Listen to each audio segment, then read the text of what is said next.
Bonjour à toutes et à tous, j'espère vous retrouver en pleine forme. Bienvenue dans votre site Maths et Physique en poche. Dans cette séance, chers étudiants et étudiantes, je vais partager avec vous un exercice concernant la mécanique newtonienne. Niveau deuxième baccalauréat, c'est un exercice assez important qui comporte certaines questions plus ou moins faciles. Donc, il suffit d'appliquer l'énoncé ou bien la loi de la seconde loi de Newton.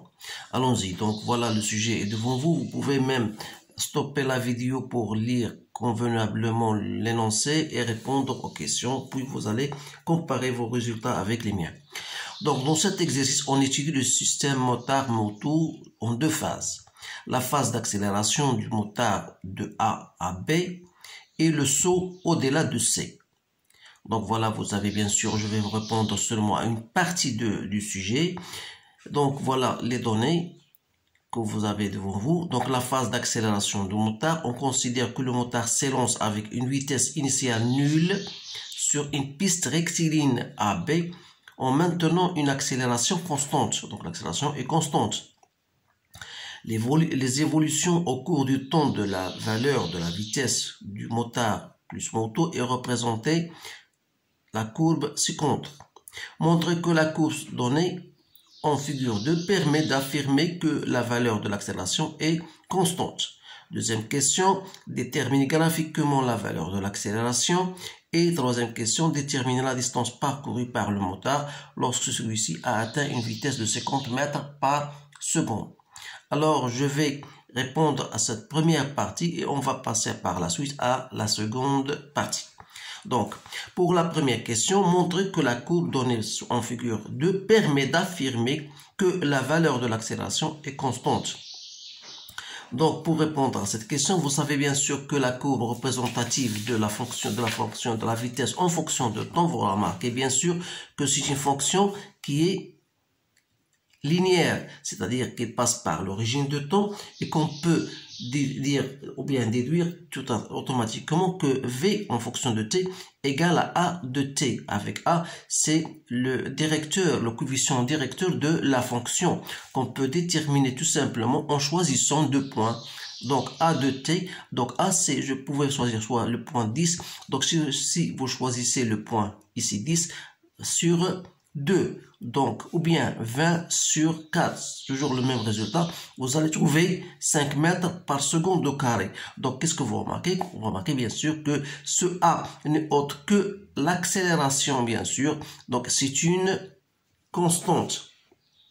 Donc, voilà ce que vous devez quand même pour déduire, donc bien sûr, donc cela, comme vous voyez que la courbe représentative de la fonction comme étant donné que c'est une fonction linéaire, donc on peut l'exprimer de cette façon-là, que V égale à AT, et comme A, c'est le coefficient directeur qu'on peut trouver facilement en choisissant deux points, vous remarquez que A est une constante, cette A n'est autre que l'accélération, donc V égale à A de T, donc on a bien démontré que l'accélération est une constante. Deuxième question, déterminer graphiquement la valeur de cette accélération. Donc, j'ai répondu même à la question directement. Donc, normalement, je dois faire la première question. Donc, V est égal à A de t. Donc, le coefficient, ça a toujours été une constante. Donc, ça représente l'accélération. Et comment on trouve l'accélération? On peut trouver en choisissant, comme je vous ai dit, deux points. Donc, A de t, c'est 5 mètres par seconde au carré. Voilà l'accélération.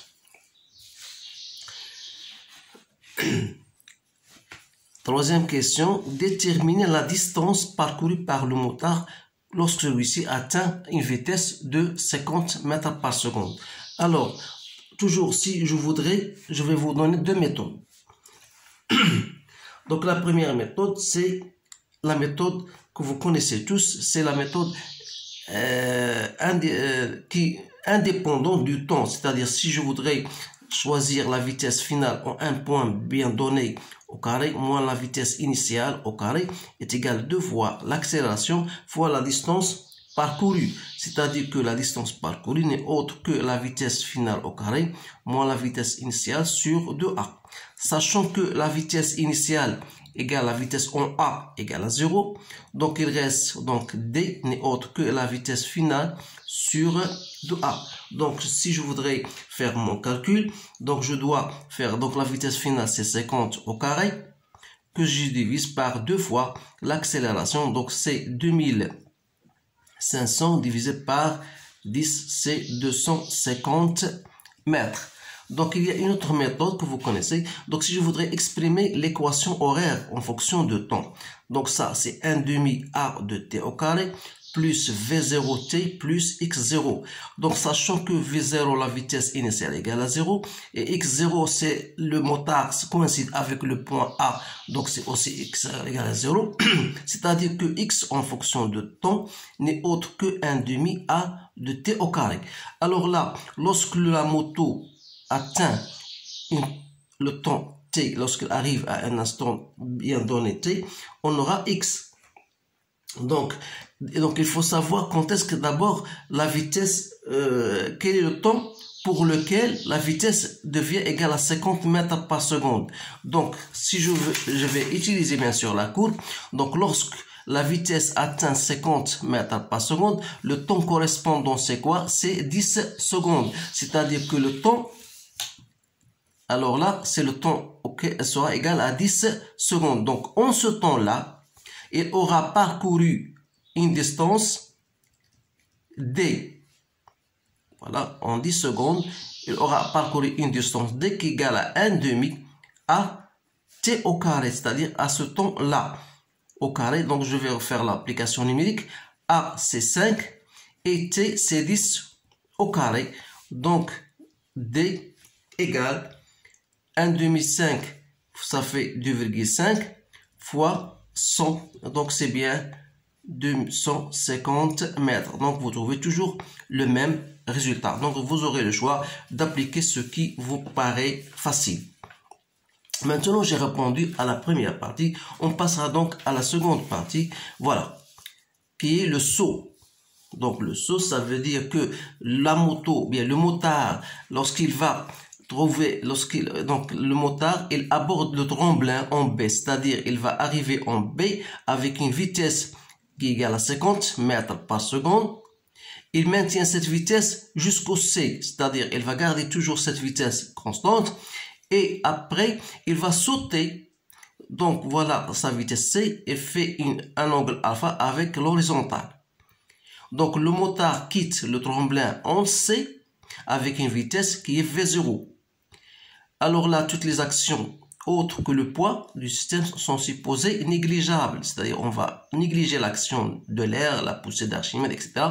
On ne souhaite étudier la trajectoire du jet du système dans ces conditions. Donc, le repère choisi étant O, I, K. Il faut faire très attention à cela. Donc, l'origine des dates étant choisie à l'instant où le système quitte le point C, c'est-à-dire à t égale à 0. Le temps initial est choisi en ce point C. Alors, en ce point C, ça veut dire que le moto, ou bien le motard, lorsqu'il va quitter le point C, est en ce point-là. Donc, la vitesse initiale du centre d'inertie du système fait un angle alpha, on va dans l'angle alpha. Donc, voilà toujours, on vous dit, en appliquant la deuxième loi de Newton, démontrer les équations horaires du mouvement du point G tel que OG c'est X de T et Z en T. Il faut démontrer ces expressions-là. Ensuite, on déduire l'équation de la trajectoire.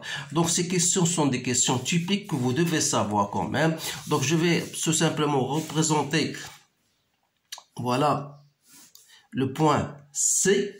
Donc, vous avez une vitesse V0 qui faisait un angle alpha.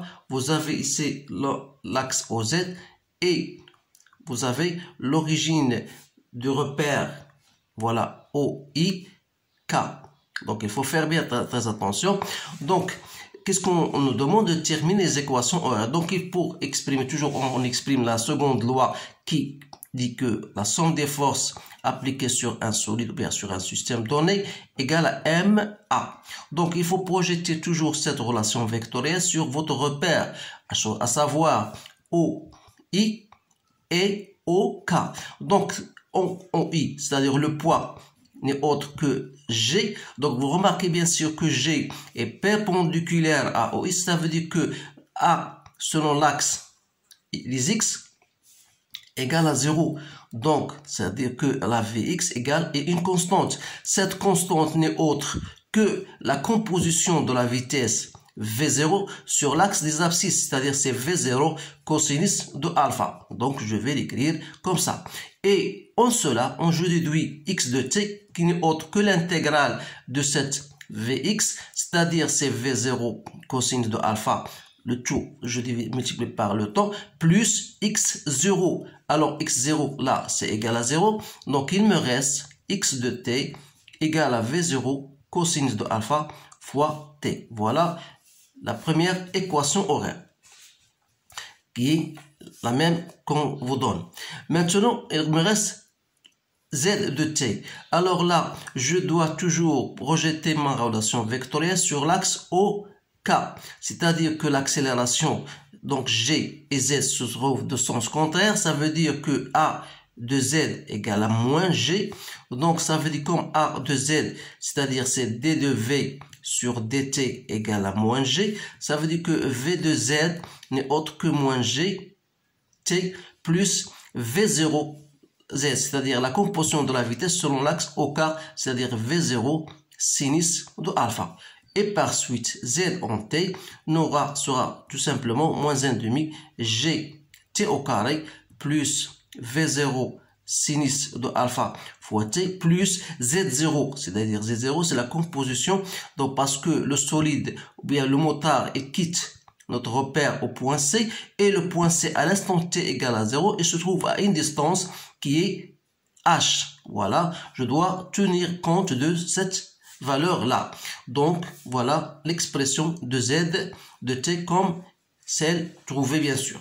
On déduire l'équation de la trajectoire. Alors, pour déterminer l'équation de la trajectoire, il suffit de utiliser l'équation 1 et l'équation 2.